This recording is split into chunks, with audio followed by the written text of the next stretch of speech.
রাজধানীর কালশীতে বিহারি ক্যাম্প থেকে এক যুবকের গলা কাটা মরদেহ উদ্ধার করেছে পুলিশ। এ সময় তার হাতে ছিল হাতকড়া।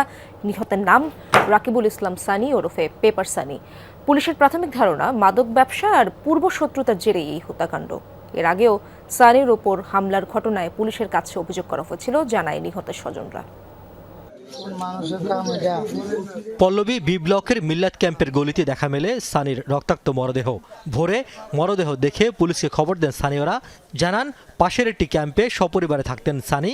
স্থানীয়দের মোবাইলে করা ভিডিওতে দেখা যায় পা গামছা দিয়ে বাঁধা, দুই হাতি পিঠের নিচে, হাতকড়া ছিল বলে জানান ক্যাম্পের বাসিন্দারা। একটা মহিলা দেখছে, এই মহিলা দিয়ে পরে গার্জেন্টে ফোন দিছে। ওটা হলো 12 নম্বরের ওই মুগেভরা ক্যাম্পের এই জায়গায় আনিয়ে জবরদস্ত, এটা সবাই সকালে দেখছে।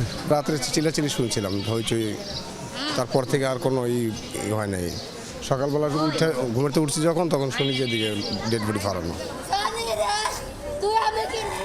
লাশ উদ্ধার করে পল্লবী থানায় নিয়ে যায় পুলিশ। সেখানে হাজির হন নিহতের মা, স্ত্রী ও স্বজনরা। অভিযোগ, কয়েকবার হামলা করেও ক্ষান্ত হয়নি হত্যাকারীরা। তাদের ভয়ে সাভারে পালিয়ে যান সানি। সোমবার রাতে কৌশলে তাকে মিরপুর ডেকে এনে হত্যা করা হয় বলেও অভিযোগ স্বজনদের। গুলি করছে, হাতে দুই হাতে হাত কাটা আছে। জিন্দা, আকাশ, রাব্বি আর অজ্ঞত কে কে ছিল জানি না।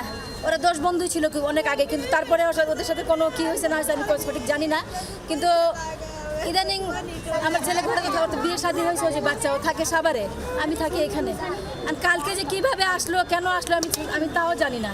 তার আগে মনে করেন এখনো সিলাই আছে, এখানে গিয়ে দেখেন ওই যে যার নাম জিন্দা, ও একটা কোপ দিছিল। তো মহল্লার মানুষ সব ছেড়ে দিছে। আমি ছেলেদের বুঝে থাক বাবা, মারের মধ্যে মার দরকার নাই, আমরা একটা মামলা করি, মামলা দিয়ে এখানে দেখি যদি প্রশাসন কিছু করে।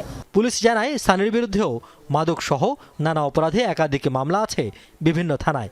মাদক নিয়েই এই হত্যাকাণ্ড ধারণা কর্মকর্তাদের। মিরপুরের একটি জায়গা থেকে তাকে নিয়ে এসে একটা প্রাইভেট কার, একটা মাইক্রো বাসে করে পরে তাকে হত্যা করে এখানে ফেলে যায়, ঘটনাস্থলে ফেলে যায়। আমাদের কাছে মনে হয়েছে, এবং লোকাল যেসব আমাদের সোর্স আছে এবং ঘটনাস্থলের আশেপাশে যারা বসবাস করে তারাও অনেকেই বলেছে যে মাদককে কেন্দ্র করে এটা হয়েছে। নিহত সানির হাতে হাতকড়া থাকার কথা নিশ্চিত করেছেন কর্মকর্তারা।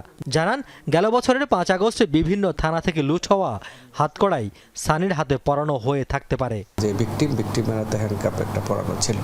রিয়াজ রায়হান, যমুনা নিউজ, ঢাকা।